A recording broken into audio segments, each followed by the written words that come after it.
حدیث میں آیا، اللہ کے نبی صلی اللہ علیہ وسلم نے ارشاد فرمایا ان اللہ لا یطلع الی اہل الارض، اللہ تبارک و تعالی اس رات کو، نصف شعبان کی رات کو زمین والوں کے دلوں پر جھانکتے ہیں، ان کے دلوں کو دیکھتے ہیں، فیغفر، پھر سب کی مغفرت اور بخشش کا اعلان فرماتے ہیں، الا لمشرک او مشاہد، مگر کوئی شخص شرک میں مبتلا ہے تو اس کی بخشش کا اعلان نہیں ہوتا ہے، اور کوئی شخص دوسرے شخص کے سلسلے میں اس کے تئیں کینہ، بغض، کپٹ، حسد، جلن رکھتا ہے، اس کی بھی معافی کا اعلان نہیں ہوتا۔ اور ایک دوسری حدیث میں یہ آیا ہے کہ 5 شخص ایسے ہیں جن کی مغفرت اور بخشش کا اعلان اس برکت والی، فضیلت والی، مغفرت والی رات میں بھی نہیں ہوتا۔ دونوں حدیثوں کو ملایا جائے تو آپ کو معلوم ہوگا کہ دونوں کا خلاصہ یہ نکلے گا کہ 7 لوگ ایسے ہیں اس برکت والی رات میں، مغفرت والی رات میں بھی وہ محروم قسمت رہتے ہیں، اللہ کی طرف سے مغفرت اور بخشش کا پروانہ انہیں نہیں ملتا ہے۔ وہ کون لوگ ہیں؟ سب سے پہلے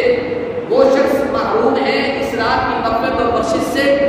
جو شرک کرتا ہے، اللہ کی ذات میں شرک کرے یا اس کی صفات میں شرک کرے،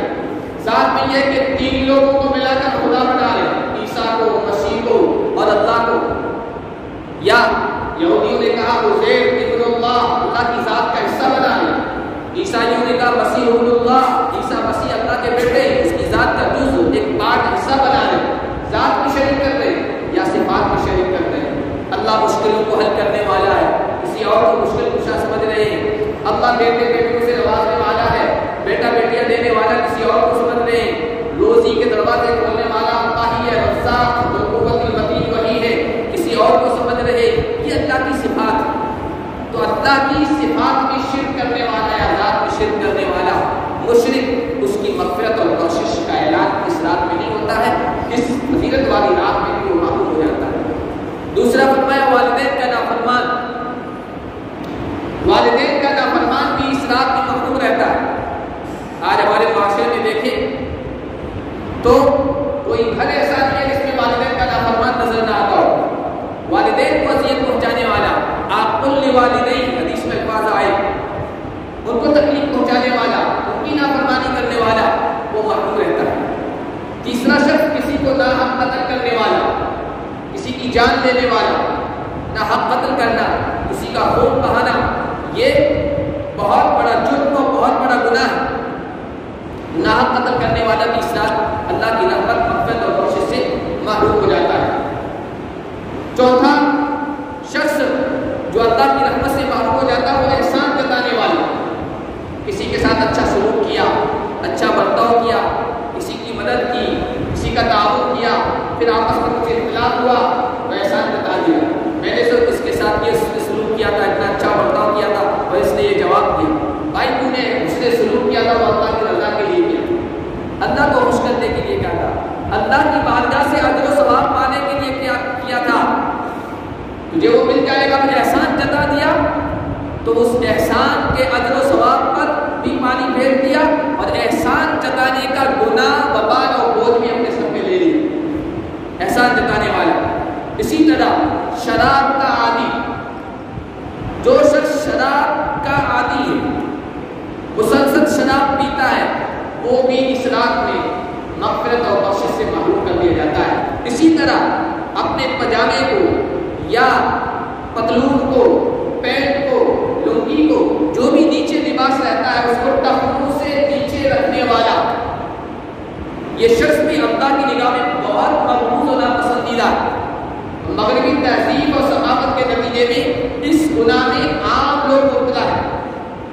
ہم لوگ صرف یہ سمجھتے ہیں کہ جب نماز کے لیے آئے تو پینٹ کے پائچے اوپر کر لیے بس ختم، یہ گناہ تو مسلسل گناہ ہے۔ صرف ایسا نہیں کہ نماز کے وقت ہم نے پینٹ اوپر کر لی بس ہماری نماز ہو گئی، 24 گھنٹے یہ گناہ ہے، صرف نماز کی حالت میں گناہ نہیں ہے، صرف نماز کے وقت گناہ نہیں ہے، اور آپ نیچے رکھ لیں گے تب بھی نماز ہو جائے گی، ایسا نہیں کہ نماز نہیں ہوتی ہے، لیکن گناہ ہوگا الگ سے، اور گناہ نماز کی حالت میں بھی ہوگا، بعد میں بھی آپ نیچے رکھیں گے تب بھی ہوگا۔ اپنی پتلون کو، شلوار کو یا جو بھی نیچے لباس پہنتا ہے اس کو ٹخنوں سے نیچے رکھنے والا، یہ بھی اسناد میں مغفرت سے معلوم کر دیا جاتا ہے۔ ایک حدیث میں ہے، صحیح حدیث ہے، اللہ کے نبی صلی اللہ علیہ وسلم نے ارشاد فرمایا، 3 لوگ ایسے ہی جن کی طرف اللہ کل قیامت کے دن جب بندے اللہ کی نظر رحمت کے بہت زیادہ مستحق ہوں گے، محتاج اور ضرورت مند ہوں گے، اللہ ان کی طرف نظر رحمت سے دیکھے گا، نہ ان سے گفتگو کرے گا اور نہ ان کا کوئی تذکرہ کرے گا کہ بھائی ان کو معاف کر دو، ان کو دھو دو، ان کو گناہوں کو پاک کر دو، پھر جنت میں داخل کر دو، اس طرح کا تذکرہ بھی نہیں فرمائے گا۔ اور ان سے اللہ کے نبی صلی اللہ علیہ وسلم نے ایک فرمایا کہ اپنے ازار کو نیچے لٹکانے والا، تو ٹخنوں سے نیچے کوئی بھی چیز لٹکانا یہ ہر حال میں حرام ہے، غلط ہے، اور اللہ کی نگاہ میں ایسا کرنے والا بہت مرغوب و ناپسندیدہ ہے، اتنا مرغوب و ناپسندیدہ کہ مبارک راتوں میں بھی اللہ تبارک و تعالیٰ کی رحمتوں سے، عنایتوں سے، نوازشوں سے وہ محروم کر دیا جاتا ہے۔ اور پھر وہ شخص جو کسی کے سلسلے میں کینہ رکھے، حدیث میں آیا مشاہد، کینہ رکھے، قدورت رکھے، بغض رکھے، نفرت رکھے، وہ بھی برات کی رات، شب برات کو یا لیلۃ النصف من شعبان میں اللہ کی رحمتوں سے محروم کر دیا جاتا ہے۔ کینہ کیا ہے؟ آپ کا کسی سے کوئی معاملہ ہو گیا، اختلاف ہو گیا، کچھ بحثا بحثی ہو گئی، بعد میں گرمی ہو گئی اور اس نے آپ کو نقصان پہنچا دیا، اب آپ سے وہ زیادہ طاقتور ہے یا عہدے دار ہے یا منصب والا ہے، آپ اس سے بدلہ نہیں لے سکتے، پھر اندر جلن لگتی ہے، اور یہ جلن اس درجے تک پہنچ جاتی ہے انتقام کا جذبہ کہ آپ اس کے لیے ہوا وقت برا چاہنے لگ جاتے ہیں کہ اس کا جان کا نقصان ہو جائے، اس کا مال کا نقصان ہو جائے، اس کا ایکسیڈنٹ ہو جائے، اس کا فلاں ہو جائے، دل میں یہ جذبات آ جاتے ہیں۔ یہ ہے کینہ، یہ ہے بغض اور یہ ہے کفر۔ یا تو یہ ہے کہ آپ بدلہ لے لو، شریعت اجازت دیتی ہے بدلہ لے لو یا معاف کر دو۔ بدلہ لینے کی شکل میں جتنا اس نے کیا اتنا ہی کرنا پڑے گا، زیادہ ہو گیا تو پھر آپ ظالم بن جائیں گے۔ معاف کرنے میں کوئی نقصان نہیں ہے، الٹا اجر و ثواب، معاف بھی نہیں کر رہے، بدلہ بھی نہیں لے رہے، تو پھر اندر سے یہ جذبات آتے رہتے ہیں انتقام کے، جسے ہم کینہ کہتے ہیں، کپٹ کہتے ہیں۔ تو دل کو اس سے پاک و صاف کر لیا جائے ایسی بابرکت راتوں کے آنے سے پہلے، ورنہ ایک طرف نماز پڑھتے رہتے ہیں، ایک طرف عبادت کرتے رہتے ہیں، ایک طرف قرآن کی تلاوت کرتے رہتے ہیں، ایک طرف پوری رات ہم جاگتے رہتے ہیں، اللہ کے سامنے روتے رہتے ہیں، لیکن دل پاک صاف نہیں ہے، کسی مسلمان کے صحیح، کسی مومن کے تئیں بغض اور کینہ ہے، اللہ کی طرف سے معافی کا اعلان نہیں ہوگا، ایسی بابرکت راتوں میں بھی وہ محروم رہے گی۔ اور دل صاف کر لیا، دل پاک کر لیا تو اللہ کی نگاہ میں اتنا محبوب انسان ہے کہ اللہ اس کے جنتی ہونے کا فیصلہ فرما دے۔ حضرت انس خادم رسول اللہ کے نبی صلی اللہ علیہ وسلم کی خدمت میں ان کی والدہ ام سلیم نے جب 9-10 سال کے تھے لگا دیا تھا، حضور کے حوالے کر دیا تھا کہ میرا بچہ آپ کے یہاں رہے، آپ اس کی تربیت کریں، آپ اس کو سکھائیں، یہ آپ کی خدمت کرے گا۔ اور پھر حضرت انس رضی اللہ تعالیٰ عنہ کو 10 سال حضور کی خدمت کا موقع ملا، بڑے اخلاق سے اللہ کے نبی صلی اللہ علیہ وسلم کی خدمت میں رہے، اور حضور نے بھرپور شفقتیں عنایتیں فرمائی، بھرپور توجہ فرمائی۔ اللہ کے نبی صلی اللہ علیہ وسلم ان سے بڑے خوش ہوئے تھے، ان کو دعائیں دی تھی کہ اللہ انس کی اولاد میں برکت عطا فرما اور مال میں برکت عطا فرما، اور حضور کی دعائیں لگی۔ حضرت انس رضی اللہ تعالیٰ عنہ فرماتے ہیں میں نے اپنی زندگی کی اپنی سلبی شو سکی اولادیں تقریباً 100 سے زیادہ کو میں خود دفن کر چکا ہوں، جو زندہ تھی وہ الگ، اولاد کی برکت حضور کی دعا کی برکت سے۔ اور فرمایا کرتے تھے کہ میرے جو باغات ہیں، میری جو زمینیں ہیں، ان میں عام طور پر تو معمول یہ ہے کہ لوگوں کے باغات میں زمینوں میں ایک مرتبہ فصل آتی ہے، لیکن حضور کی برکت کی دعا کے نتیجے میں میرا باغ 2 مرتبہ فصل دیتا ہے، کھجوریں دیتا ہے۔ حضرت انس کہتے ہیں میرے مربی، میرے مشفق آقا حضرت محمد مصطفیٰ صلی اللہ علیہ وسلم نے بڑے نصیحت والے انداز میں، بڑے پیار کے لہجے میں مجھے نصیحت کی تھی اور کہا تھا یا انس ان تصبح وتمسی وليس في قلبك غش لأحد۔ اے انس اگر تجھ سے یہ ہو سکے تو ضرور کر لینا کہ صبح و شام اس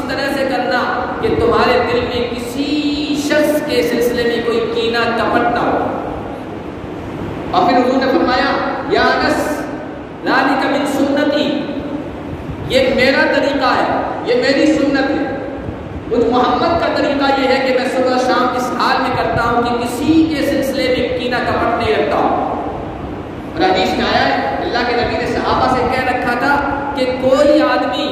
میری بارگاہ میں آ کر کسی کے سلسلے میں کوئی غلط بات نہ کہے، کیونکہ میں چاہتا ہوں کہ میں اس دنیا سے اس حال میں جاؤں کہ وہاں سلیم الصدر، میرا سینہ پاک و صاف،